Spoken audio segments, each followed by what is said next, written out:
কি ভাবছেন এলোমেলো মানুষের ভিডিও দিচ্ছি, কোনো কথাবার্তা নেই? বলছি, একটু ওয়েট করেন। এটা হচ্ছে আরকারগাঁও পাসপোর্ট অফিস।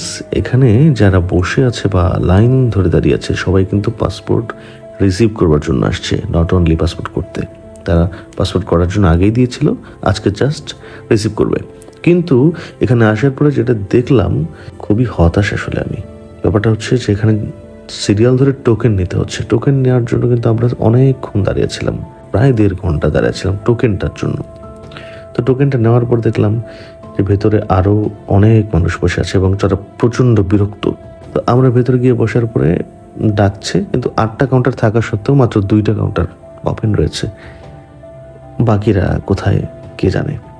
এবং একটা মানুষ সেই বারবার দেখছে, চেক করছে এবং সেই গিয়ে পাসপোর্টটা নিয়ে আসছে, যার কারণে মানুষের এত ভোগান্তি।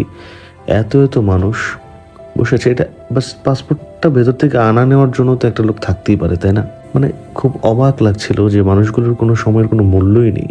তো আমি কর্তৃপক্ষের কাছে এটাই দৃষ্টি আকর্ষণ করবো, যেন এই কাজগুলো একটু দ্রুততম করার ব্যবস্থা করা হয়।